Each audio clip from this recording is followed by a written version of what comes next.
Rachael Kraft, and the reason I asked Rachael to come on, not to put her on the spot, she's been, something we do in RFL is we ask everybody to make videos, teaching videos, just like we're doing here with the best things and poser and different formulas.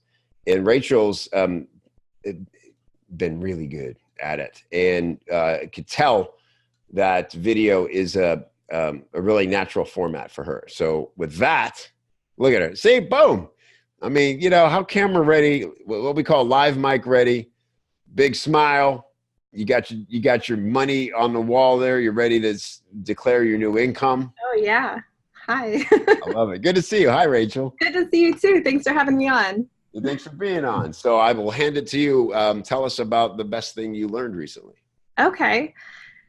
So for people who don't know me, I'm actually a teacher turned copywriter, graphic designer. And the reason I say that is because the best thing for me this week was actually making that poser video. That was something that really was a bit of a challenge for me, and it was a confidence boost for me to just get it done and do it. So I wanted to share how I did it. As a teacher, I'm an introvert, but I'm one of those sneaky introverts that can pretend to be an extrovert at certain times. Sure. I can kind of put on that face when I need to. And that's something I did for years as a teacher. Like before I would walk into the classroom, I'd kind of like take a deep breath and like go like this. And suddenly I was kind of this like ninja teacher who knew everything, and you couldn't ever fool me. I knew it all, and I could see every corner of the room. You couldn't get past me because they were kids. I was a high school teacher. Good. So I had this persona that I would wear for years. And I knew I did this, but I never really had a name for it until I listened to your podcast when you were talking with Todd Herman about the alter ego effect.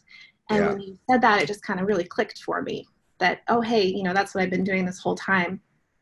So just to come full circle, when I was doing my poser video this week, I, stare at that camera lens, and it's this like big black hole of doom. Who's on the other side? I have no idea. So I really had to kind of pull from that teaching aspect of it and put on that alter ego, and which is totally what I'm doing right now. Like, right. My alter ego. You'll be exhausted the second I let you off of this camera. Oh, exactly. Go crawl into bed. But I think it's a really valuable skill for people to use. And, I'm sure people have probably heard about it just from talking with you and from, if they heard your podcast with Todd Herman or read his book or any of that kind of stuff.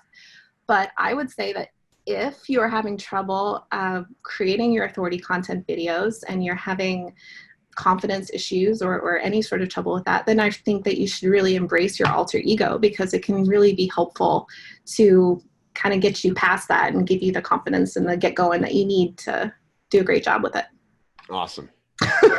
Really good job. Perfect. I have to ask now, do you have a specific alter ego, like a superhero or a character or someone from your personal life that you tap into? It's not a specific person. It's kind of a version of myself. Yeah. So, and this is kind of silly, but I know at Copy Chief Live, we're supposed to come as our alter ego. For the party, right? Like, I literally think of myself as like super Rachael. Like, it's Rachael, but I'm the super version of it. I am super confident. I'm super knowing. I'm super outgoing. And so, it's not a specific person. It's just kind of attributes that I take from people around me that I really admire. And I try to put a version of myself. Yeah, it's a mosaic of inspiring traits. Super Rachael. I love that. It's perfect. Because again, it's just agreeing with yourself that that's about to happen, right? Like you said, standing outside of the room and, all right, like only Super Rachael can handle this scenario. So boom, there we are. And I'll see you later, normal Rachael. I'll see you in the car on the way home. Exactly. Great job, Rachael. I appreciate you coming on. Great. Thank you. Wow. Right? Like so good. Again, like a willingness. You hear what Rachel's saying there? Like she looks fantastic. She's thought a little bit about her lighting and her set, and she knows being live mic ready means like being ready to pop on a platform and have a conversation and look like there's some thought went into how you're presenting yourself. That's all it really is. But it takes some effort and some thinking and some clicking around of buttons and stuff to be able to do that. And but more than that, it takes courage. And even with someone like Rachel, who I'm praising as having a seemingly natural ability to really do well on video, she's telling us it takes effort. And she even has to become sort of this alter ego to show up and do it. So I love that. And that's, again, like something, being vulnerable, and we cannot grow if if we don't put ourselves in a position to feel vulnerable. And, remember that there will be no bloodshed, and you will grow.